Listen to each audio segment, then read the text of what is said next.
माला फेरना तो भजन का सर्वोत्तम स्वरूप है, वो तो कोई विशेष पुरुष ही कर सकते हैं। पर भागवत धर्म की मीमांसा में आचार्यों ने वर्णन किया है, अरे अगर घर में मैया झाड़ू भी कर रही है, पर झाड़ू करते करते भी अगर मन में विचार कर ले कि ये घर मेरा नहीं है, ये घर ठाकुर जी का है, तो वो झाड़ू करना भी उसका भजन हो गया,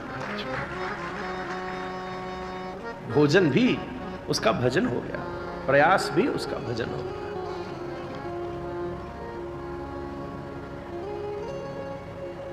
इससे बड़ी और क्या भूमिका बनेगी?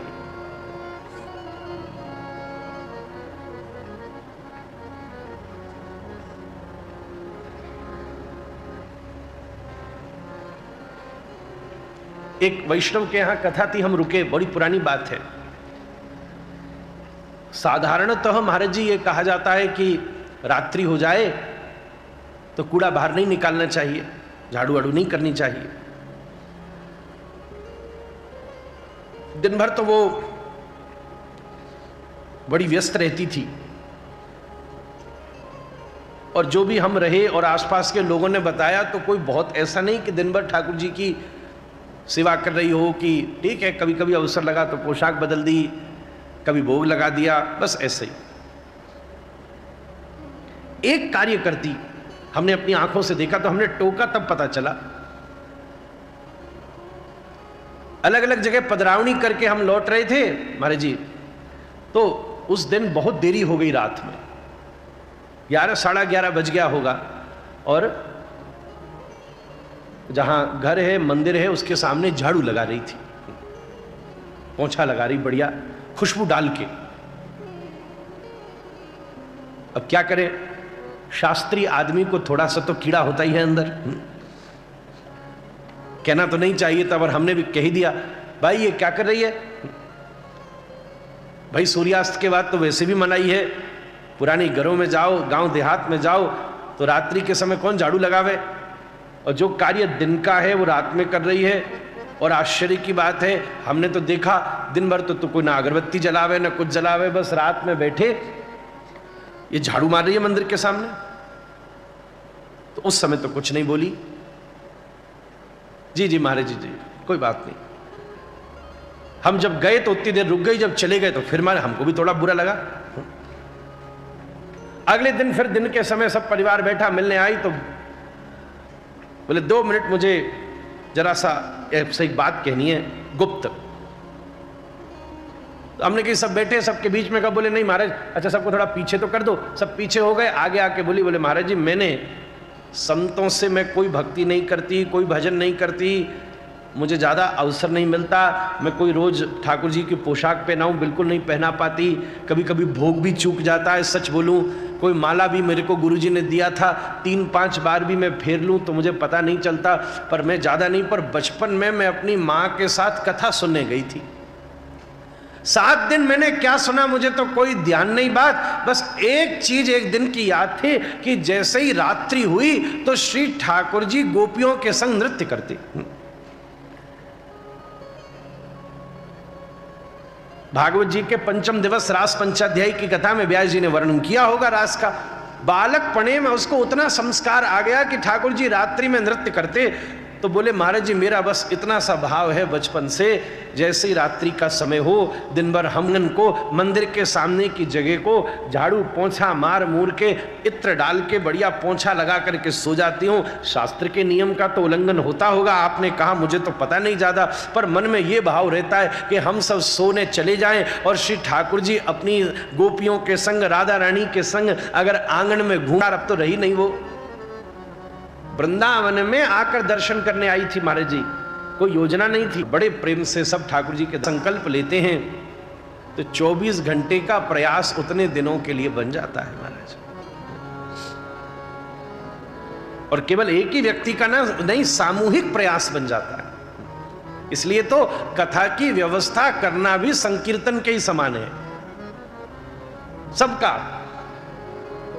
किसी ने अपने घर में खबर की, किसी ने व्यापार की चीजें स्थगित करी, किसी ने इधर उधर की योजना स्थगित करी। हमको भी 25 जगह से फोन आया इस कथा के लिए। हमने कहा नहीं भैया, ये तो अब श्री मुरलीधर जी महाराज की सेवा में हमको जाना है, कहीं नहीं जाना।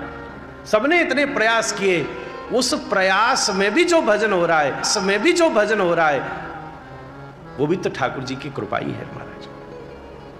पहले संस्कार ने काम किया, फिर संकल्प ने काम किया, फिर प्रयास ने काम किया, और सीधी बात है प्रयास के बाद जब प्रत्यक्ष रूप से श्री प्रभु की कृपा परिवर्षित हो गई, ठाकुर जी ने पूरा मन बना लियो, तब आज ये दिव्य श्रीमद् भागवत जी की कथा प्रारंभ होने जा रही है। ये तो प्रत्यक्ष रूप से भगवान का प्रसाद ही है, प्रसाद ही है। आपने एयरपोर्ट पे घूमते समय हमें बड़ी अच्छी बात की, वो बात हमने बहुत, आपको पता नहीं ध्यान है कि नहीं, और हमने कई मंचों पर वो बात कही। आप बोले मैं राम कथा का तो वक्ता हूं पर भागवत जी का श्रोता हूं, भागवत जी को सुनने में बड़ा आनंद आता है।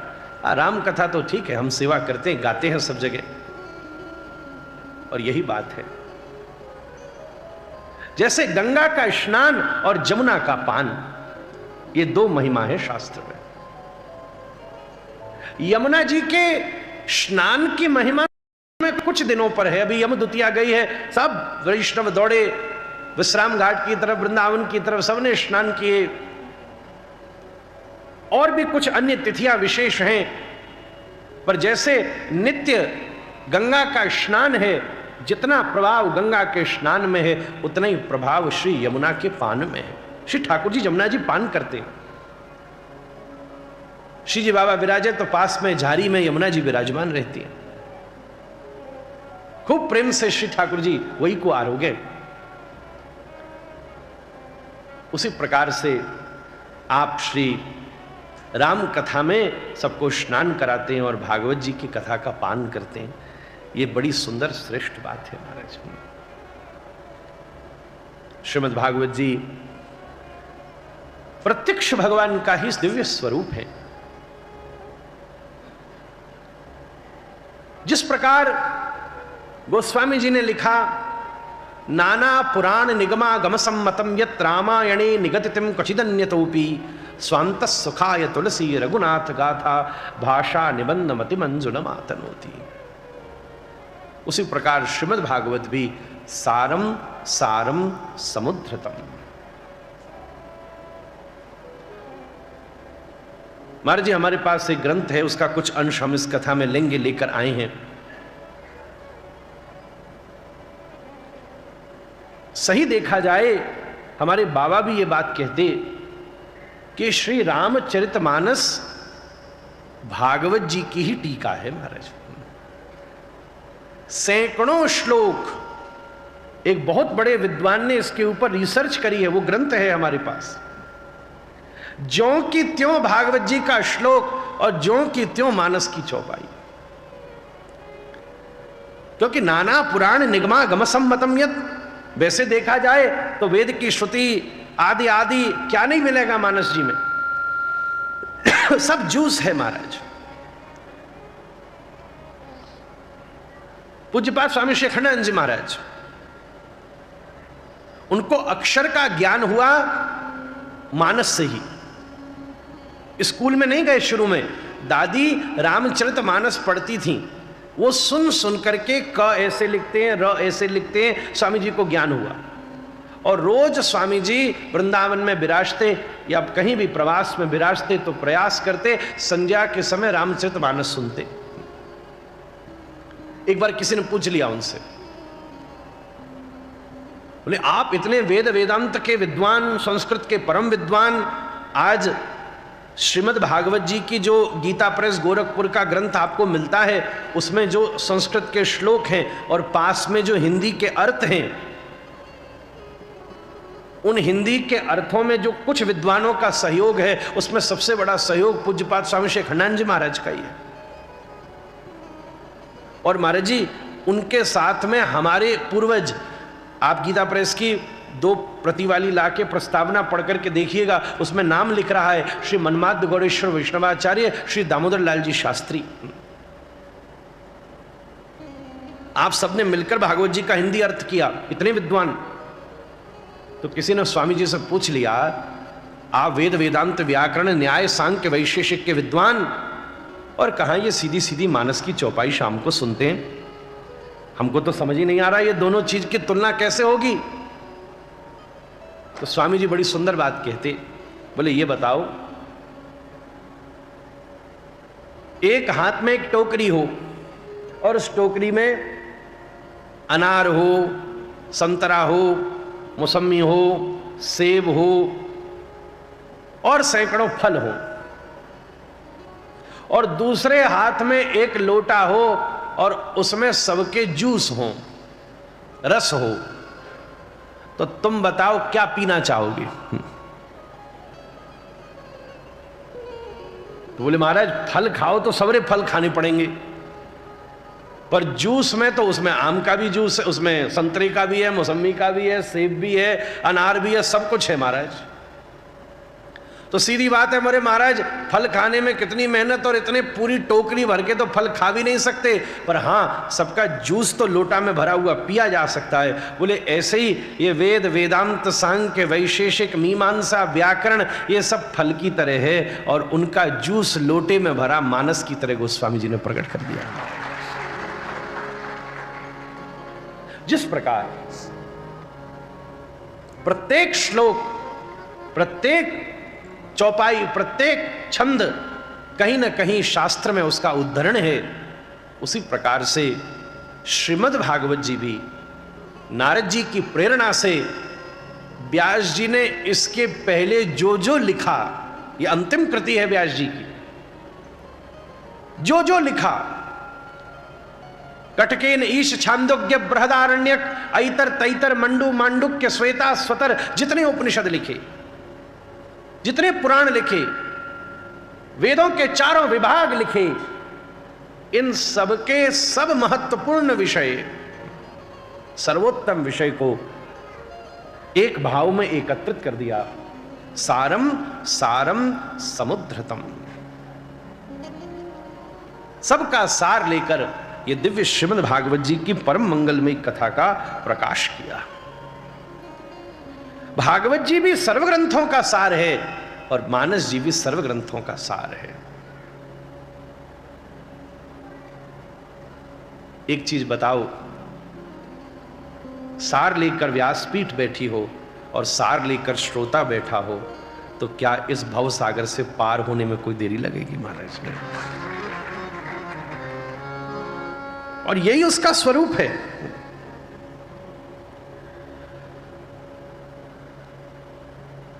संपूर्ण भागवत जी के सार स्वरूप को राम जी की चरित्र गाथा में पिरो करके श्री गोसाई जी ने दिव्य मानस को प्रकाशित किया,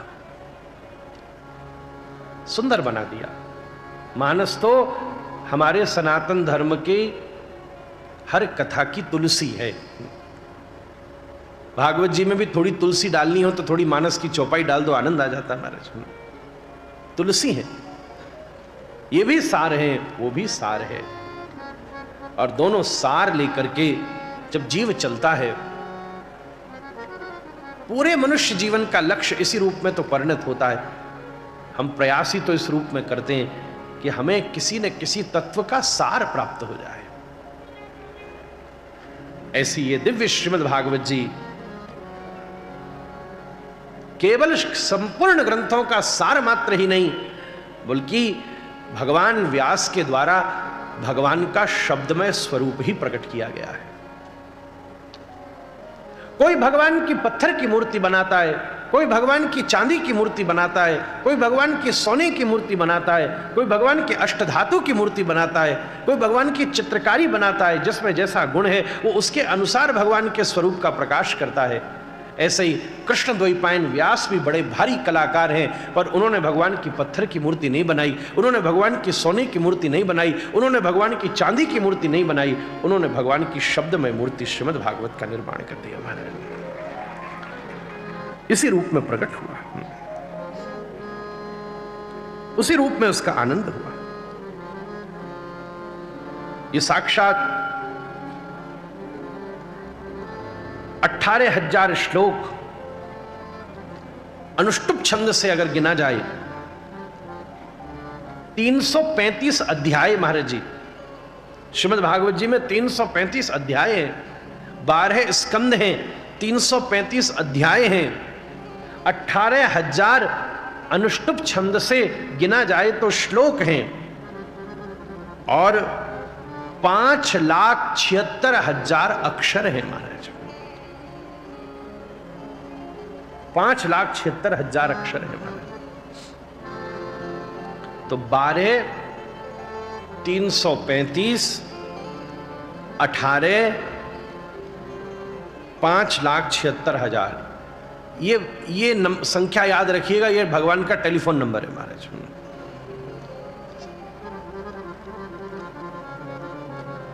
इतनी सूक्ष्मता का विचार क्यों? अपन सोचे महाराज क्यों बता रहे हो आप 5,76,000 अक्षर हैं? क्योंकि ये अक्षर ब्रह्म है महाराज, अक्षर ब्रह्म है। एक एक शब्द का भी विस्तार है क्योंकि शब्द ब्रह्म भी है। आप एक चीज बताओ, सोने से बना हुआ कोई अंगूठी होगी तो उसका कतरा कतरा भी सोना ही होना चाहिए, तभी 24 कैरेट का खालिस स्वर्ण बनेगा। अब अगर उस स्वर्ण में थोड़ी सी भी रजत मिला हुआ है तो उसकी पवित्रता पर विचार करना पड़ेगा। तांबा मिल गया तो और विचार करना पड़ेगा। संसार में जीव जो है वो मिश्रित स्वर्ण के समान है। जब इसी अक्षर और इसी शब्द को कोई साहित्यिक अपनी साहित्यिक अनुबंध में प्रयोग करता है, कवि के रूप में प्रयोग करता है, अक्षर ब्रह्म तो तब भी है पर उसमें कहीं ना कहीं वासना, कहीं ना कहीं प्रशंसा का तांबा और चांदी मिला हुआ है। और जब इसी अक्षर और इसी शब्द को भगवान के स्तवन के लिए भगवान व्यास भागवत के रूप में प्रकट कर रहे हैं तो इसका कतरा कतरा सोना है। इसलिए तो यह साक्षात भगवान का वांगमय स्वरूप है महाराज। ये 12 स्कंद भगवान के 12 अंग है महाराज। आप राधा रमण जी के दिव्य झांकी का दर्शन कर रहे हैं। आज हमारे वृंदावन के राधा रमण जी भी केशव प्रिया गौशाला में पधारे हैं।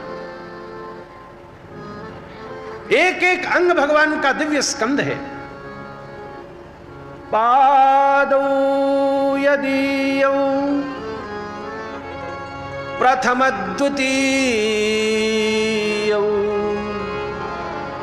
ये दोनों चरण ठाकुर जी के दोनों चरण भागवत जी के प्रथम और द्वितीय स्कंद हैं।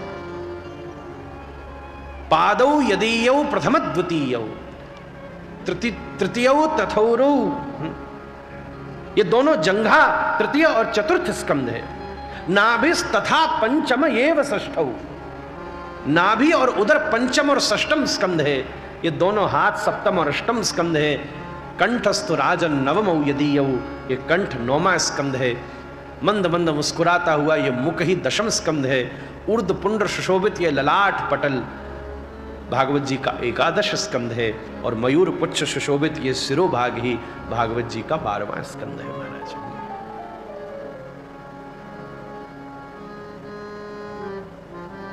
तृतीय तुर्यौ कथितौ यदूरु, नाभिस तथा पंचम एव षष्ठौ, भुजांतरम दौ युगलम तथान्यौ, कंठस्तु राजन नवमौ यदीयौ, मुखारविंदम दशमं प्रफुल्लम, एकादशम यस्य ललाट पट्टकम, शिरोपि यद् 12 एव भाति। बस यही इसका स्वरूप है। हम गौशाला में बैठे हैं। ग्रंथ भी महाराज जी गैया है। पूज्यपाद स्वामी श्री रामसुदास जी महाराज का बड़ा प्रिय श्लोक था। सर्वोपनिषदो गावो दोग्धा गोपालनंदनः, सारे उपनिषद गैया हैं। श्री ठाकुर जी ग्वाला हैं। पार्थो वत्स सुधीर भोक्ता, अर्जुन बछड़ा है और दुग्धम गीतामृतम महत, उसी से तो ये गीता रूपी दुग्ध का उदय हुआ है। श्रीमद् भागवत जी भी गैया हैं। संपूर्ण शास्त्रों की जुगाली करी है और इसके 4 थन हैं महाराज जी। एक धर्म का, एक अर्थ का, एक काम का, एक मोक्ष का। आप जिस थन में से दोहन करना चाहोगे कर सकते हो महाराज। जिसका उद्देश्य है कामना की पूर्ति, तो वो काम वाले थन से दोहन करेगा, तो ऐसा थोड़ी ना है। भागवत जी उसकी सब कामना पूरी करेंगे। अकाम सर्व कामो वा मोक्ष काम उदाहरति। जिसके जीवन में उद्देश्य होगा अर्थ का, तो भागवत जी उसकी भी प्राप्ति कराएंगी।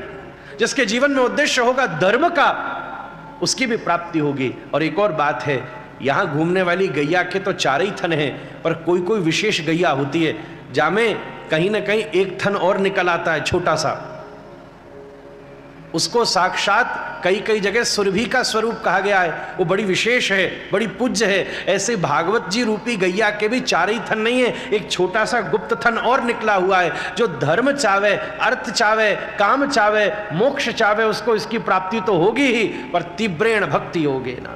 जो पंचम पुरुषार्थ प्रेम तत्व की प्राप्ति करे वह वाकी भी प्राप्ति हो जाएगी। इस प्रकार दिव्य स्वरूप से इसकी दिव्यता बनती है। राम कथा सुरधेनु सम सेवत सब सुखदानी, सत समाज सुरलोक सब को न सुने अस जानी। राम कथा सुर धेनु सम, ये धेनु समान है मान।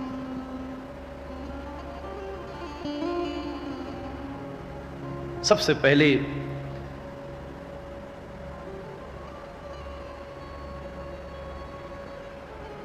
वैसे तो अवसर लगने पर जो भी मैं आत्मचिंतन करके आया, गौशाला की कथा थी, तो गैया के सर्वगुणात्मक स्वरूप श्रीमद् भागवत का दिव्य प्रकाश करना था और उसका मात्र स्पर्श किया। महाराज जी ने आज्ञा दी, हमारी इच्छा है आप सहज सहज प्रसंग को ले चलिएगा। सबसे पहले इस ग्रंथ के आगे श्री शब्द का प्रयोग है। ये क्या है? श्रीमद् भागवत।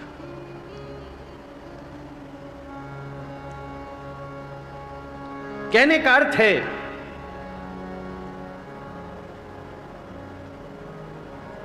श्री शब्द कहते ही यह बात स्पष्ट हो जाए कि यह ग्रंथ श्री भगवान के विभाग का नहीं है, कृष्ण के विभाग का नहीं है, यह ग्रंथ श्री राधा रानी के विभाग का है। किशोरी जी की परम कृपा से इसकी हमको प्राप्ति हुई। इसका संबंध श्री से है। यह श्री प्रदायक है, श्रीदायक है। श्री शब्द की एक व्याख्या है, शृणोति आश्रित जन दुखम इति श्री। जैसे विनय पत्रिका में गोस्वामी जी ने कहा, कबहु को अम्ब अवसर पाए, मेरी भी सुधि द्याई भी, कुछ करुण कथा चलाई, दीन सब अंगहीन क्षीण मलीन अगे अगाए, सुनत राम कृपाल के मेरी बिगड़ी हूं बन जाए, तरह तुलसीदास जब नाम गुण गण लाए।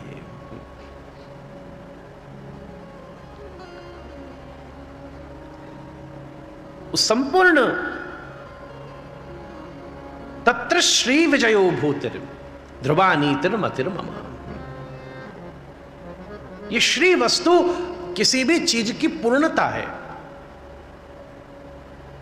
गैया सदैव पूज्य है, पर अगर कोई गौमाता दुग्धदायक हो, बलदायक हो, पंचगव्यदायक हो तो श्री युक्त है। तदनुसार ही संपूर्ण सनातन धर्म भी जिस ग्रंथ से श्रीयुक्त हो गया वो श्रीमद् भागवत है। मद शब्द का अर्थ होता है सार। सार, सब वस्तुओं का सार, सब ग्रंथों का सार। भागवत शब्द में 4 अक्षर हैं। भ शब्द कीर्ति वचनो, ग शब्द ज्ञानवाचक, सर्वेष्ट वचनो वाश्च तो विस्तारस्य वाचकः। सबसे पहले भ अक्षर से अर्थ का बोध करना चाहिए, भक्ति।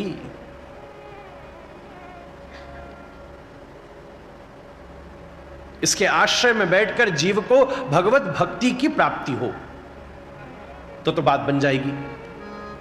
मानो उससे चूक जाओगे। तो ग शब्द ज्ञानवाचक। ग अक्षर का अर्थ बोध है ज्ञान। मानो इतनी भी योग्यता न हो तो वह अक्षर का अर्थ है वैराग्य। कुछ तो घटित होगा ही। भक्ति आत्मा का संबंध है, ज्ञान बुद्धि का संबंध है, वैराग्य सबसे पहले मन से न भी हो तो तन से तो शुरू हो ही जाता है। आप ध्यान देना, थोड़ी थोड़ी देर का वैराग्य तन से शुरू हो जाता है। अरे अब क्या पहनना, क्या बनाना, कभी कभी मन कर जाए तो पहन लो, पर ज्यादातर नहीं। और त अक्षर का अर्थ होता है त्याग। वैराग्य और त्याग में बहुत फर्क है।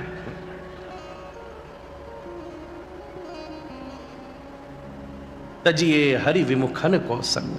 गोस्वामी जी ने लिखा, जाके हियन राम वैदेही तजिए ताहि कोटि बैरी सम यद्यपि परम स्नेही।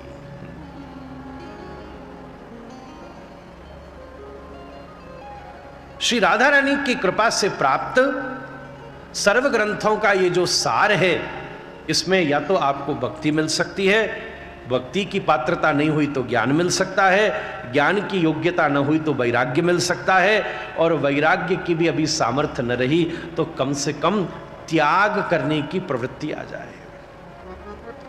त्याग तो महाराज जी कथा में घटित हो ही जाता है। आप कुछ मानो न मानो, ये 3-4 घंटा के लिए जब तक यहां बैठे हो तो सारी झंझट से त्यागी अपने आप ही बन गए महाराज। थोड़ी देर के लिए फोन भी छूट गया, व्यवस्था भी छूट गई, चाहते हुए भी कई बार अरे अभी नहीं उठाओ। थोड़ी देर तो ठाकुर जी 2 ही घंटा के लिए कुछ अच्छा न भी करा रहा हुआ आपसे तो कम से कम 3 घंटा के लिए आप कुछ बुरा तो नहीं करोगे महाराज। ये भी भगवान की कृपा है। इन चारों में से जो बात बन जाए वही पंचम पुरुषार्थ की परम प्राप्ति कराती है। सबसे पहले पद्म पुराण अंतर्गत महात्मा की चर्चा है, और उस महात्मा का सबसे पहला श्लोक भगवान श्री कृष्ण के चरणों में प्रणाम करता है। हम भागवत जी का पहला श्लोक कहें, हमारी विनती है आप सब भी हमारे साथ उसको एक एक बार बोलें तो बहुत आनंद होगा महाराज। कम से कम प्रारंभ साथ बोल लेने से कुछ तो बात बनी जाएगी। सच्चिदानंद रूपाय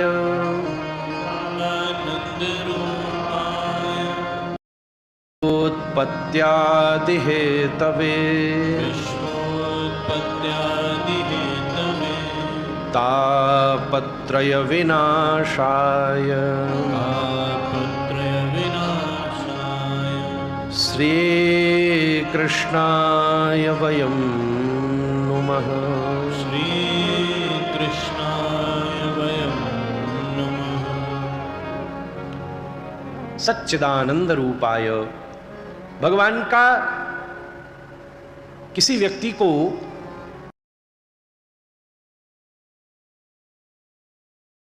कोई आने वाला हो, कोई विशेष महात्मा आने वाला हो, हमारे महाराज मुरलीधर जी महाराज भेजें किसी को, जा भैया स्टेशन पर चले जाओ, एयरपोर्ट पर चले जाओ, ले आओ। किसको लेकर आना है? परिचय के 4 ही पक्ष होते। पहली बात, नाम पहले बता भी दोगे तो थोड़ी ना जोर जोर से हल्ला मचाओगे। पहले यह बताओगे कि वो दिखते कैसे, देखने में कैसे लगते। भैया देखने में लंबे धोती कुर्ता पहने होंगे, तिलक लगाया होगा, बढ़िया सुंदर, ऐसा लगेगा कोई ब्रज के आ रहे हैं, पहचान जाओगे। रूप कैसा है?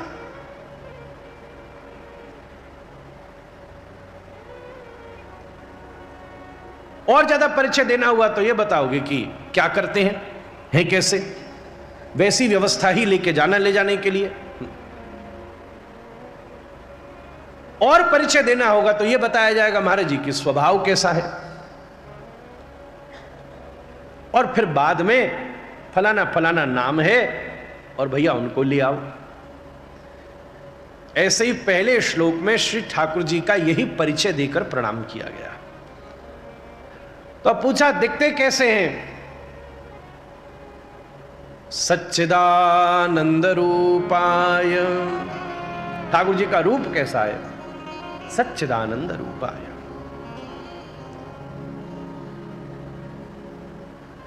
पहली शुरुआत ही यहीं से होगी। पूज्य पिताजी महाराज कहते शुरुआत ही यहीं से होगी, जब पहले ये मानना पड़ेगा कि भगवान सत्य हैं। आप अगर भोग लगा रहे हो तो ठाकुर जी ऐसे ही नहीं कि बस दिखा रहे, सच में पा रहे हैं, ऊपर ऊपर से नहीं। अच्छा, एक बात ईमानदारी से सब सज्जन, सब बड़े प्रेम से पूछो, आप घर में भोजन बनाते हो, ठाकुर जी को भोग धराते हो, पर जब भोजन बनाते हो तो कितना भोजन बनाते हो? उतना ही बनाते हो जितने लोग घर में आए हों। गो नवरात्रि है, इतने सब श्रोता आ रहे हैं, इतने लोग आवेंगे तो भंडार में भाई कम से कम 200-500 लोगों के भोजन की व्यवस्था हो। अभी दीपावली का उत्सव होना है, घर में सब रिश्तेदार नातेदार आवेंगे, भैया एक काम करना, चाची जी आती हैं तो 2 उनके साथ संग में और चली आती हैं, फिर मामी आती है तो उनके साथ ये आते हैं, फिर चाचा जी आते हैं तो उनके 2 नौकर संग में आते हैं, गिनते गिनते गिनते भाई 18 लोग कम से कम होंगे। थोड़ा खुला बना के 20 लोगों का भोजन बनाना। रसोईया को हम यही निर्देश देते हैं। पर ईमानदारी से बताओ, क्या हमने कभी ठाकुर जी की गणना करी इसमें? तो जब ठाकुर जी की गणना ही नहीं करी तो ठाकुर जी तो गिनती में भोजन बनाते में थे ही नहीं। तो जब भोजन बनाते में ही नहीं थे तो फिर भोजन पावेंगे कहां से महाराज? अरे आप ही को पता चल जाए कि जहां हमें बुलाया गया वहां हमारे लिए भोजन बनाया नहीं गया, तो अगर हमारा ये आत्मसम्मान हमारे पास होगा तो हम 50 बार प्रयास करेंगे कि अपन यहां नहीं खाएंगे भाई। फिर भी बहुत आग्रह करें तो व्यवहार निभाने के लिए अच्छा ले थोड़ा सा दे दो, पर हमको पता है इतने लोगों को गिना गया, सबके लिए सामग्री आई, जब हमको गिनाई नहीं तो हम काहे को खाएंगे? घर में 4 लोग होते हैं तो हम 4 लोगों के हिसाब से भोजन बनाते हैं। जब हमने गिनाई नहीं ठाकुर जी को तो फिर भोग तो दिखाने का ही तो भाव था। भाव तो यही था ना कि बस ठाकुर जी के सामने धरना ही है, बस ठाकुर जी को देखना ही है। तो ठाकुर जी ने देख भी लिया, धर भी लिया, भोग वैसे का वैसा वापस भी आ गया। कहां पाया? पर हमें भरोसा है, अगर बड़ी दृढ़ता के साथ आपने श्री ठाकुर जी को गिना होता तो ठाकुर जी की रुचि के अनुसार भोजन बनाया भी होता। एक दिन पति के अनुसार बना, एक दिन पत्नी के अनुसार बना, एक दिन पुत्र के अनुसार बना, एक दिन पुत्र वधू के अनुसार बना, तो पता होगा कि भैया हमारे राधारमण लाल जी को क्या प्रिय है, हमारे राम जी को क्या प्रिय है। कभी विशेष दिन होता है, राधा रानी को अरबी की सब्जी बड़ी प्रिय है, हमारे राम जी को क्या विशेष भोग लग रहा है, तो फिर किसी दिन उनके अनुसार भी तो बनता। फिर उनके अनुसार भी बनता तो उनको भी गिना जाता, उनके सामने भी रखा जाता। और महाराज जी, छोटे मुंह बड़ी बात का निवेदन करूं, पर अगर पूरे भाव के साथ भगवान का भी विचार करके गिन करके भोग धरा जाता तो हमें पूरा भरोसा है ठाकुर जी खारी थारी ही वापस लौटाते महाराज, भरी नहीं लौटती। धरते समय भी तो अपना यही भाव था ना कि देखना ही है महाराज।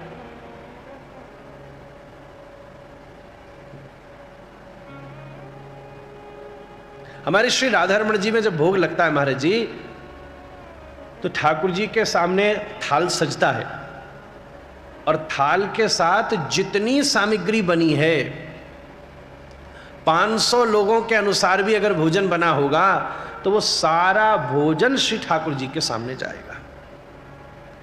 ऐसा नहीं कि केवल एक थाल में चला गया कि हे राधारमण जी, ये संपूर्ण प्रसादी आपके लिए बनी है। अब आपने भोग धरा और उसमें तो एक ही फुल्का धरा, और आज अगर ठाकुर जी को 3 फुल्का खाने का मन है तो देखो, सच्चा मानोगे तो सब करना ही पड़ेगा।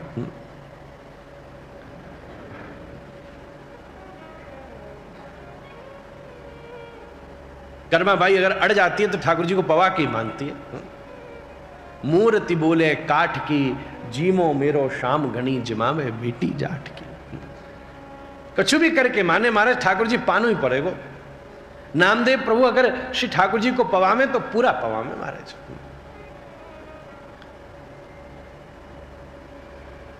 श्री पंडरीनाथ भगवान को ऐसा चाव मच गया जानाबाई का कि उसकी चाक पर खुद पिसवाने के लिए ठाकुर जी पहुंच जाते महाराज। साचो प्रेम प्रभु से हो तो बस बात इतनी सी है। अच्छा एक चीज बताओ, महाराज जी और हम कहीं प्रसादी पा रहे हो, आपने थाली सामने धरी, चाहे कितना भी दरवाजा बंद करने में कई कई संतों का विचार होता है, एकांत में पाते हैं। भोजन, भजन और भोग ये तीन चीज अकेले की हैं, पुराने संतों की कहनी है। पुराने संत कहते हैं तीन चीज अकेले में करनी चाहिए। भोजन भी अकेले का, दूसरे की दृष्टि पड़ेगी उसका प्रभाव तुम पर पड़ सकता है।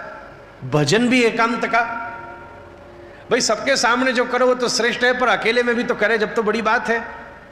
और भोग भी एकांत का। आज तीनों चीज पूरी खुली है महाराज, भोजन, भजन, भोग। कई संतों का नियम है भाई प्रसाद एकांत में पावे, सबके बीच में नहीं पा सकते। ठाकुर जी भी एकांत में पावे, तो कोई संत एकांत में भी पा रहा होगा तो भी तो तुम 3 बार जाकर पूछोगे बाहर से फुल कलामी क्या महाराज, साग कम पड़ गई हो तो हम परोसें क्या। आप सच्ची बात बताना, हृदय से बात पूछ रहे हो। ठाकुर जी के सामने हम भोग धरें तो क्या दोबारा पीछे से आवाज देकर भी अपन ने पूछी कि गोपाल फूल को पाई लियो हो तो दूसरों लावे क्या।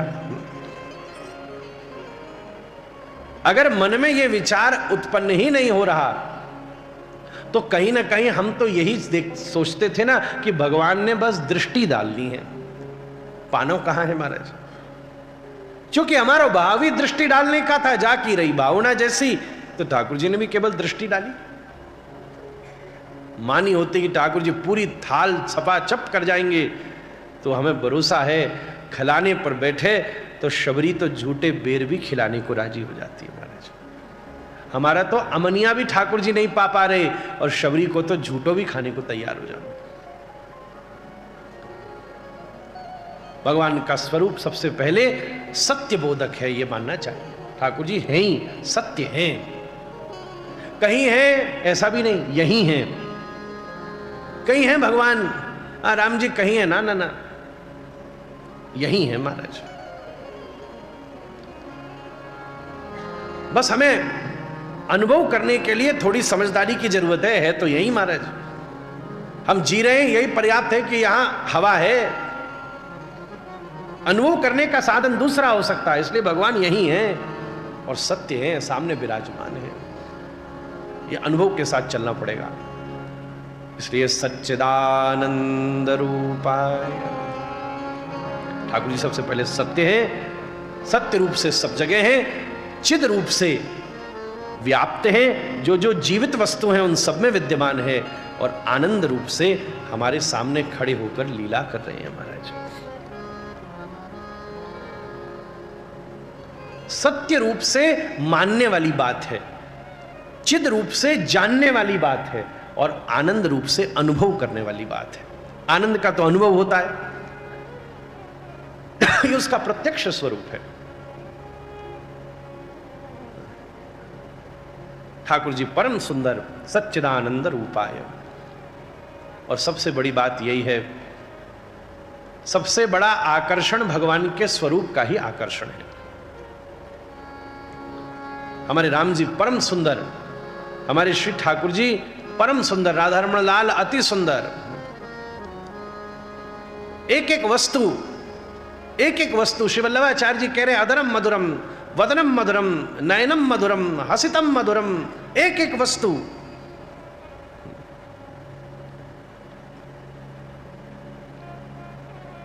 महाराज जी, कोई भी व्यक्ति सम्मिलित रूप से सुंदर होता है। आप पूरे सुंदर हो, किसी कह दिया जाए बस ये बताओ कि हमारी नाक कैसी है, भाई ये क्या बताया जाएगा? भाई आप सुंदर हो, आपका सारा कॉम्बिनेशन मिल करके सुंदर बना रहा है।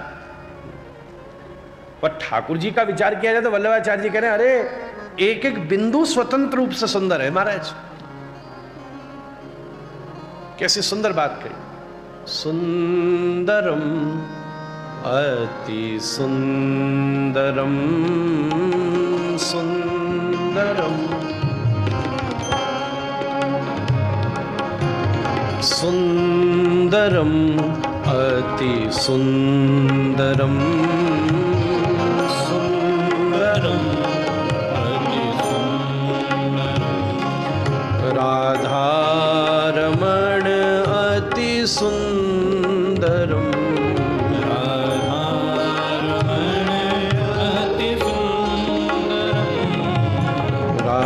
राधारमण अति सुंदरम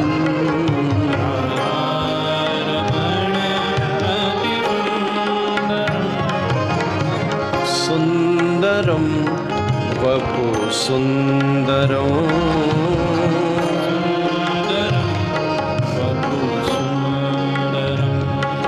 नटवेश नख शिख सुंदरम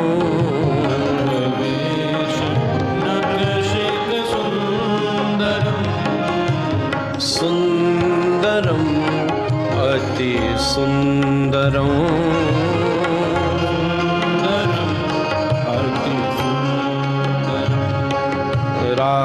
राधारमण अति सुंदरम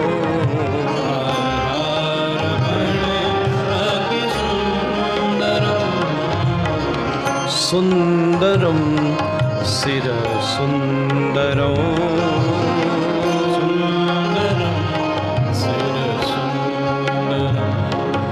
लट मोर मुकुट सुंदरम मुकुट सुंदरम सुंदरम गल सुंदरम सुंदरम गल सुंदरम बगनखा कंठोला सुंदरम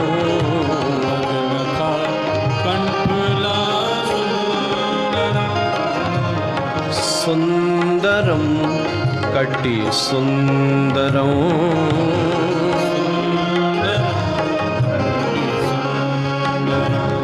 करधनी सुशोभित सुंदरम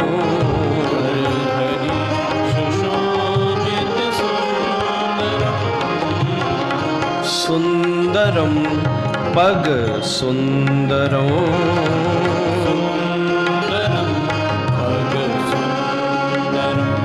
पैजनी सुशोभित सुंदरम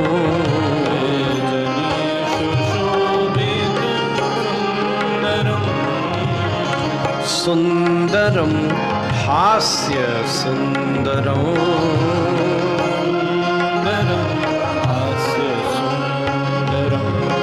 मोहन मृदु हास्य सुंदरम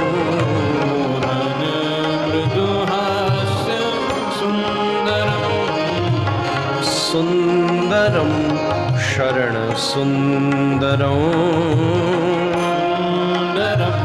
शरण सुंदरम पुंडरीक वदन चरण सुंदरम पुंडरीक वदन चरण सुंदरम सुंदरम अति सुंदरम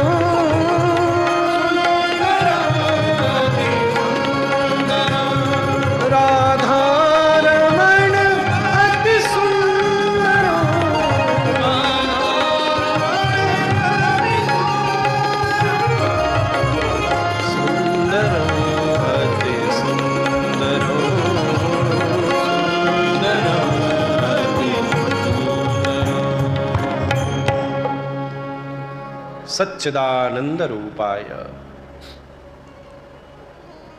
विश्वोत्पत्त्यादि हेतवे तापत्रय विनाशाय। पूछे भैया दिखने में बहुत अच्छे हैं, कार्य भी कोई छोटा नहीं है, संपूर्ण विश्व की उत्पत्ति पालन संहार के जो कारणभूत हैं। स्वभाव कैसा है? तापत्रय विनाशाय। दैहिक दैविक भौतिक तापा राम राज कब होना। जीवन में दुख का होना भिन्न बात है, पर दुख के प्रभाव का होना भिन्न बात है। महाराज जी, मीराबाई जहर पी करके भी नृत्य कर रही है। ये संसार तो दुखालयम अशाश्वतम है, दुख तो सबके जीवन में आवेगा ही, परंतु भजन करने वाले व्यक्ति के जीवन में उस दुख का प्रभाव नहीं होगा।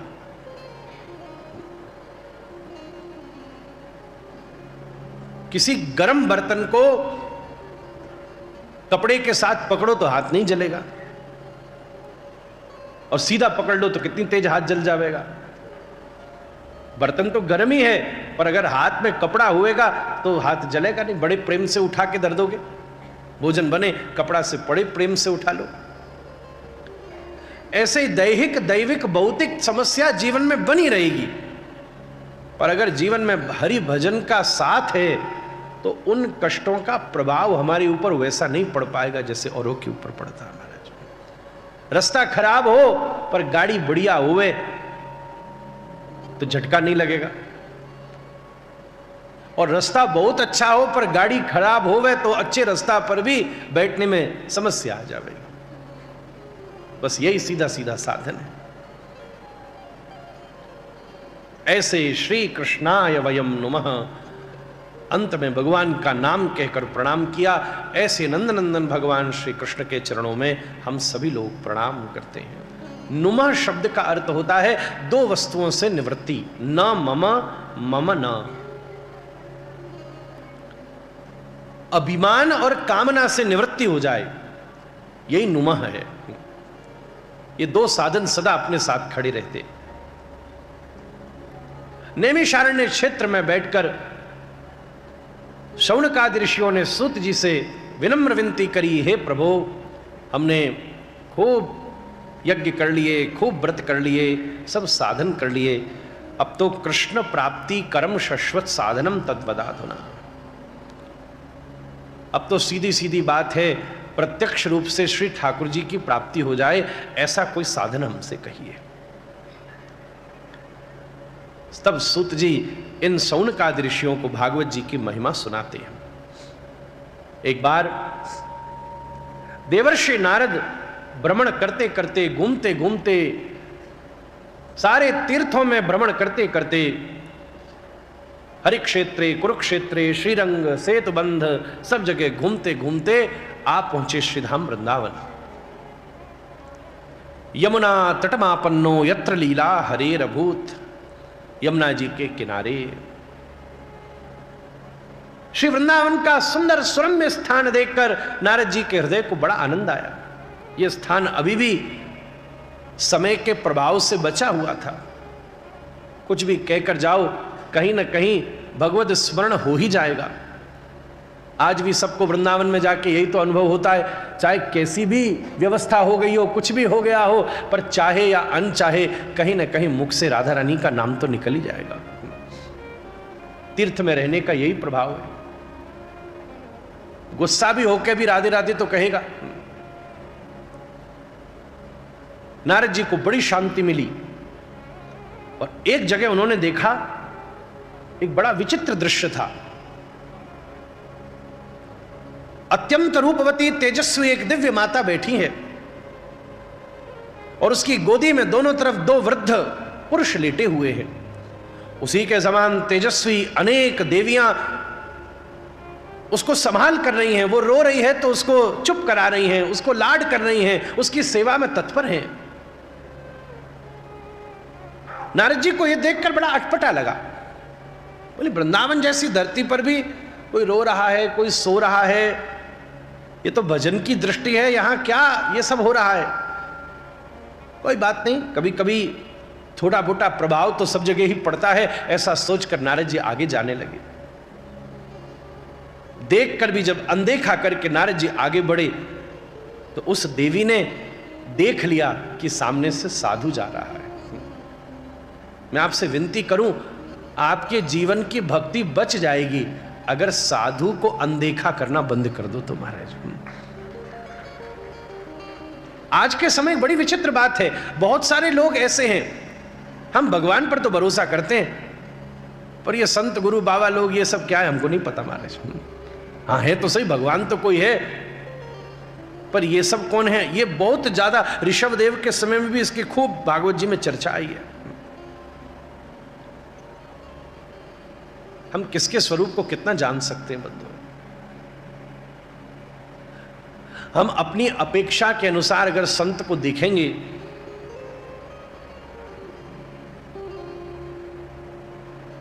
सही बात तो यह है, साधु के पास परीक्षा लेकर नहीं जाओ, प्रतीक्षा लेकर के जाइए। अगर आपके पास प्रतीक्षा है, संसार के पास परीक्षा लेकर जाओ महाराज। अगर आप में प्रतीक्षा होगी तो महाराज जी मैं तो एक बात कहूं, थोड़े दिन में साधु में भी कितनी साधुता है और कितनी असाधुता है ये भी खुल जाएगी, अगर तुम में धैर्य हुआ तो।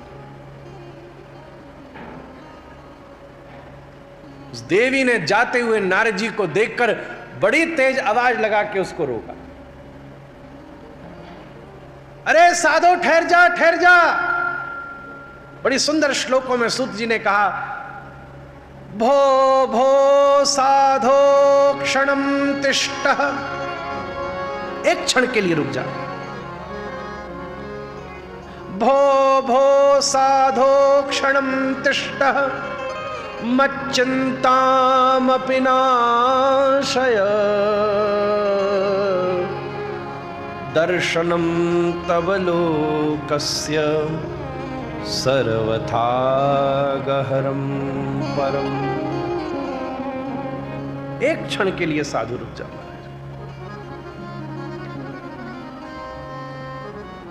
अरे साधु का तो स्वभाव है वो दूसरे की चिंता का हरण कर देता है, उसको प्रयास नहीं करना पड़ता।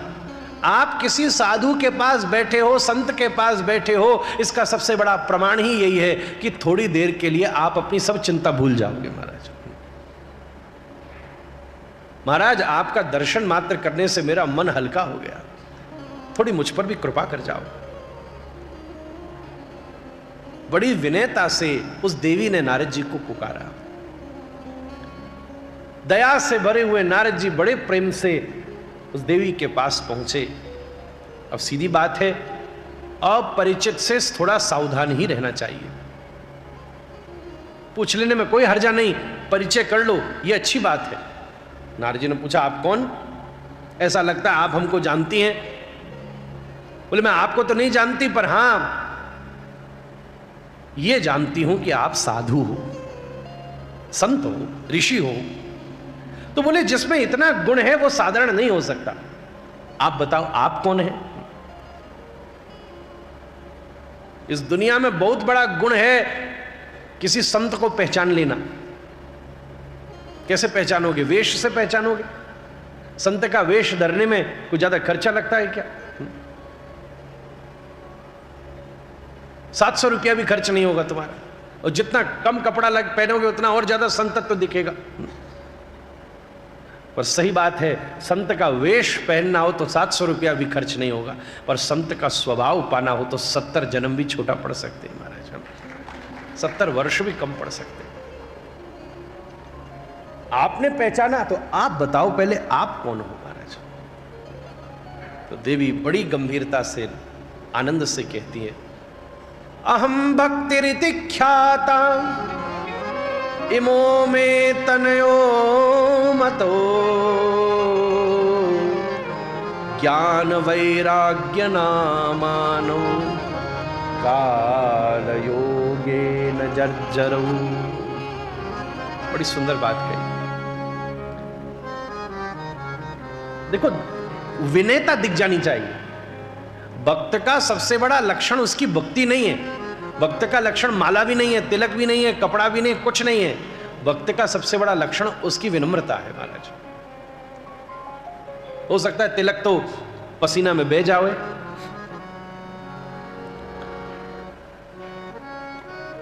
ध्यान भी न रहे, कभी कभी हाथ चला जाए। अभी दास थोड़ी देर पहले, ये तो केवल मुरलीधर जी महाराज की कृपा ही है जो खूब प्रेम से हम कथा गा पा रहे हैं, कह पाएंगे।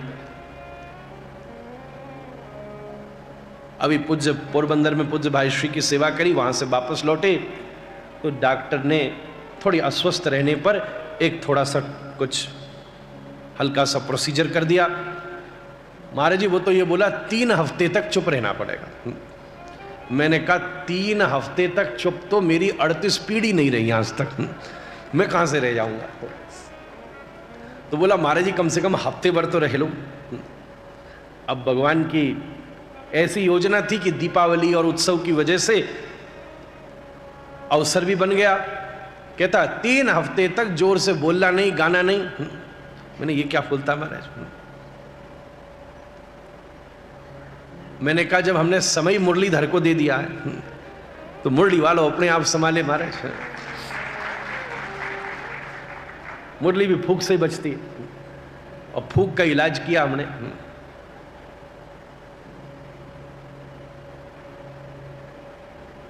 अब महाराज स्वास्थ्य ऐसा, कई बार ऐसा हो पहुंचना, कितनी बार तिलक मिट जावे महाराज, कितनी बार तिलक चला जावे।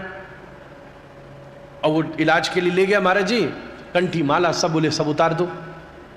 अब अगर हम इसी बात से वैष्णव हैं तो ये तो कंठी भी गई हमारी, तिलक भी गया, तो कोई पहचान ही नहीं फिर महाराज।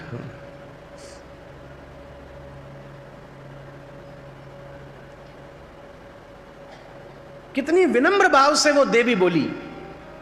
ये भी बोलना हमारा नाम ये है, जानते हो, सुना है?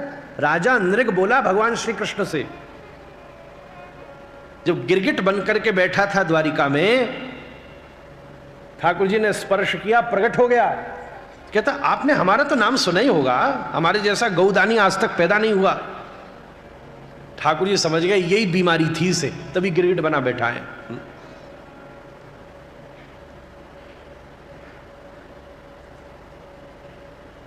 शास्त्र में अपने मुख से अपने नाम लेने का भी निषेध है। कई बार हो जाता है, आज भी एयरपोर्ट पे हुआ। क्या होता है महाराज जी, फोन में टीवी में लोग कथा सुनते हैं, अब सामने कोई आ जाए तो कई बार वो भ्रमित हो जाते हैं। तो कई बार सामने आके पूछते हैं, धोती कुर्ता भी है, तिलक भी है, कुछ लोग पहचान भी रहे हैं तो वो भी आ जाते हैं। आज ही सुबह हमसे पूछे आपका नाम क्या है बताओ। अब हम कहां से बताएं हमारा नाम। तो 1 मिनट बाद फिर सोच के बोले ये नहीं आए थे उससे पहले। बोले दूर से तो आप धीरेन्द्र जी से लग रहे थे पर मोटी कैसे हो गए महाराज। मैंने कहा हम वही हैं, थोड़े से ज्यादा खा लिए अभी। फिर चला गया।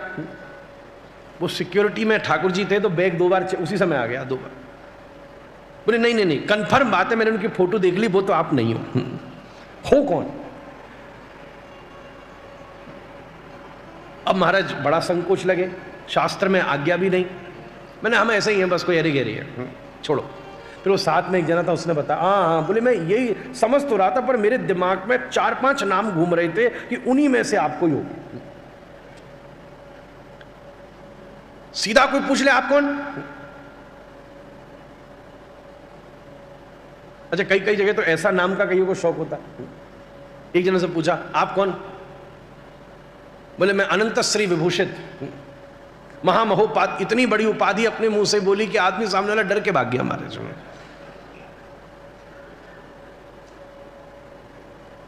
नारी जी ने पूछा देवी आप कौन, तो हाथ जोड़ के देवी बोली मैं क्या बताऊं, पर दुनिया में मेरे एक नाम की ख्याति है और वो है भक्ति।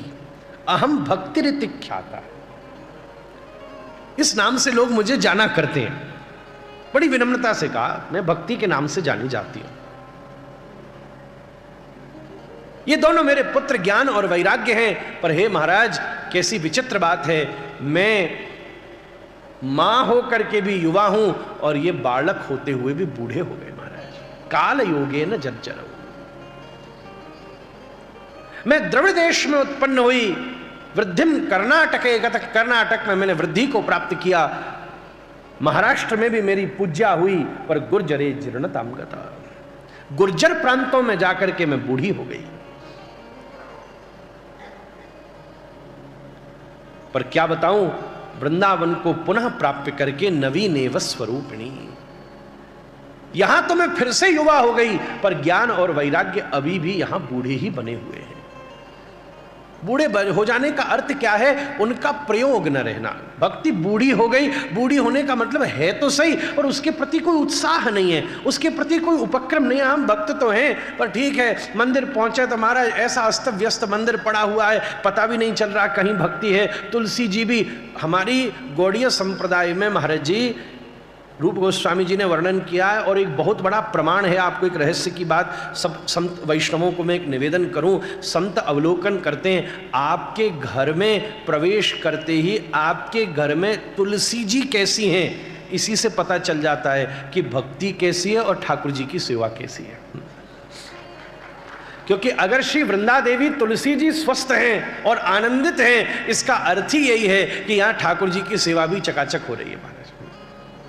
तुलसी जी प्रमाण है महाराज। इसलिए अपने घर में सबसे पहले घर घर तुलसी ठाकुर सेवा, और दर्शन गोविंद जी को अड़ी बने लागे वृंदावन नीको। श्री मीराबाई स्पष्ट कह रही हैं, पहली बात ही निवेदन क्या करी? वृंदावन उनको नीको लगो क्यों? पहली बात क्या कही? घर घर तुलसी, फिर कही ठाकुर पूजा, और फिर कही दर्शन गोविंद जी को महाराज। इसका मतलब बाई जी ने सबसे पहले क्या देखा? तुलसी जी देखी महाराज। पहले ठाकुर जी नहीं देखे, पहले गोविंद जी नहीं देखे, पहले गोविंद जी की सेवा क्या चल रही है ये भी नहीं देखी। तुलसी देख कर ही पता चल गई कि ठाकुर जी की सेवा कैसी होगी, और ठाकुर जी की सेवा देखते ही पता चल गया कि ठाकुर जी कैसे होंगे। भगवान तो कई जगह बड़े जचे हैं, पर ऐसा दिखने में लग रहा है कि कोई महाराज महीनंते बेचारे खुद ही व्रत कर रहे हैं, मिस्री बतासों पे काम चल रहा है उनका, चिरौंजी पे, और खुद लाला जी सेठ जी बैठ के महाराज माल उड़ा रहे हैं। महाराज कैसे काम चल, ठाकुर जी बेचारे सूखे सराटे बैठे। सबसे पहले मीराबाई ने अगर जाके देखा तो घर घर तुलसी ठाकुर पूजा, घर घर तुलसी ठाकुर, घर घर तुलसी ठाकुर पूजा,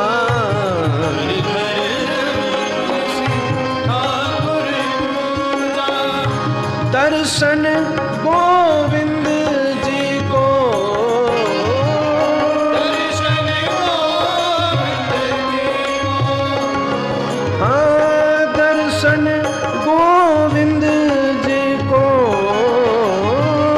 दर्शन गोविंद जी को, अलिमन लागे,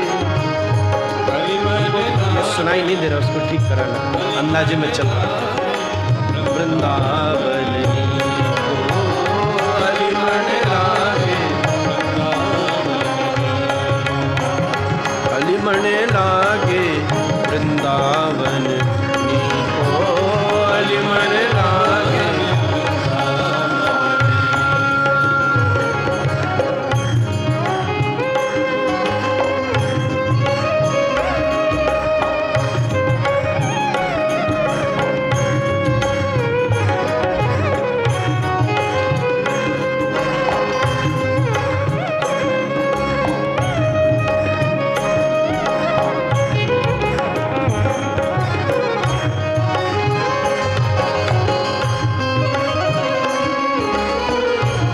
निर्मल नीर बहत जमुना में,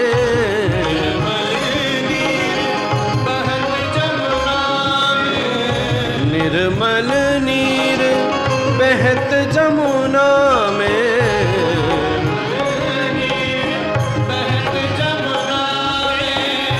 भोजन दूध दही को,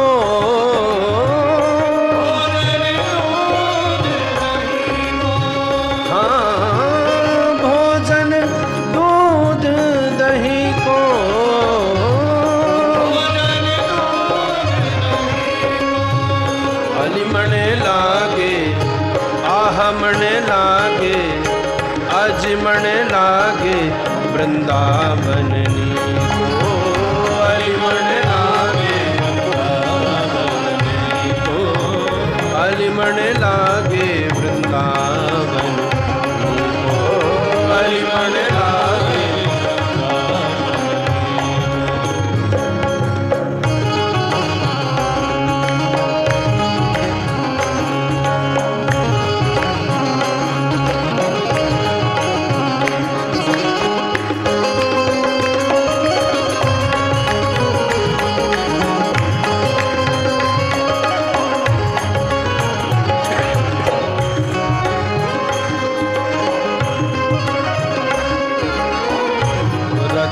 सिंहासन आप विराजे,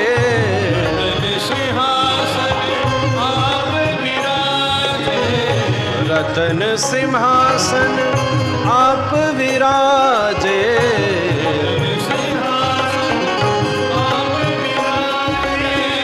मुकुट धर्यो तुलसी को,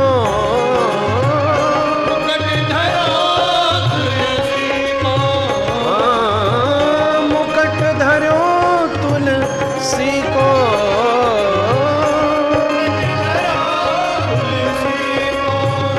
अली मन लागे आज मन लागे, आज मन लागे वृंदावन,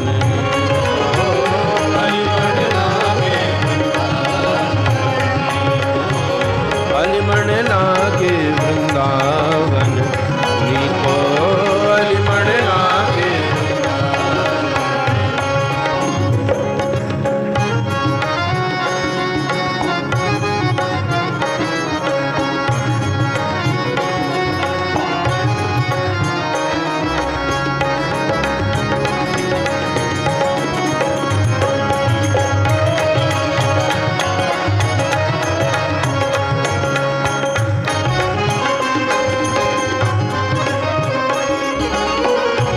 कुंजन कुंजन फिरत राधिका,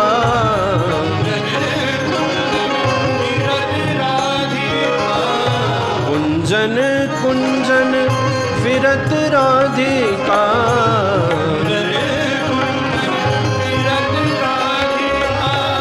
शब्द सुनो मुरली को,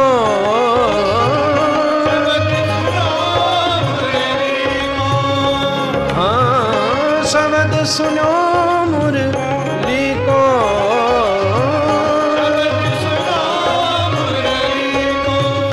अली मन लागे आज मन लागे, अली मन लागे वृंदावन, अली मन लागे, अली मन लागे वृंदावन, अली मन लागे।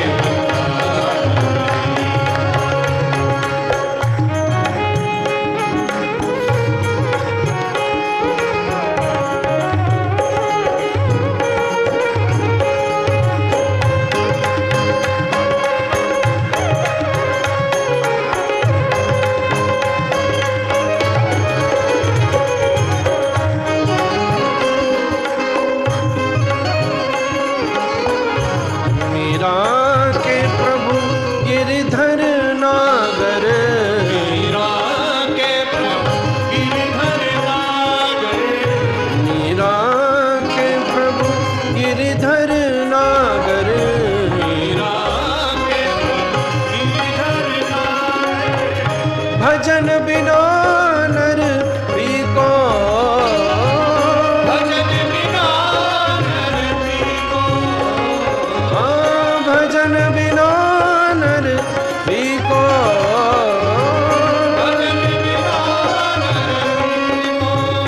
अली मन लागे आज मन लागे, अली मन लागे वृंदावन, अली मन लागे, अली मन लागे वृंदावन, नीको अली मन लागे। श्री वृंदावन राधे राधे, श्री वृंदावन राधे राधे, श्री वृंदावन राधे राधे, श्री वृंदावन राधे राधे, श्री वृंदावन राधे राधे, श्री वृंदावन राधे राधे, श्री वृंदावन राधे राधे, श्री वृंदावन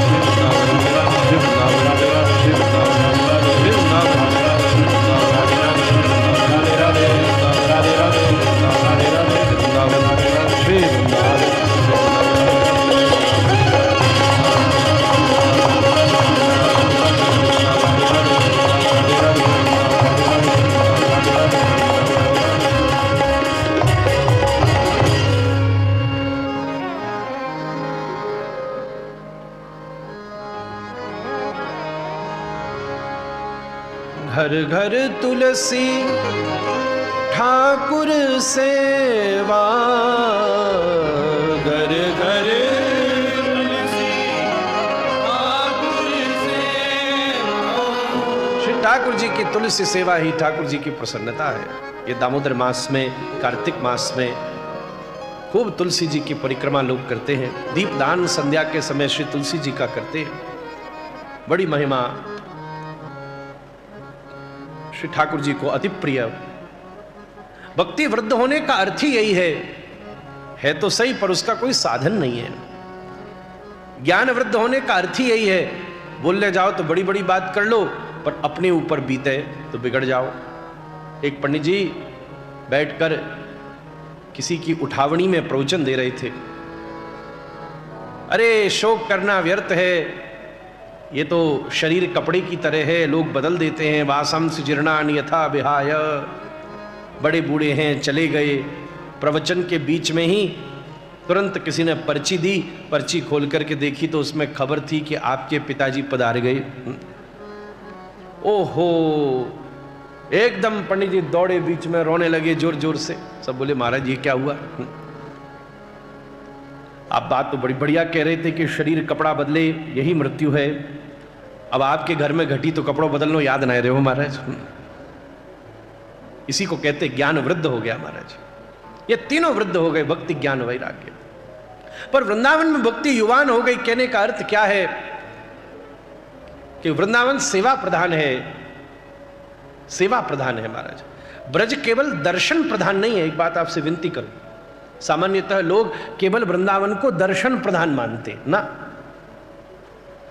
इस बात में परिवर्तन होना चाहिए। जैसे गंगा जी, यमुना, गंगा जी दर्शन प्रधान थोड़ी ना, स्नान प्रधान है।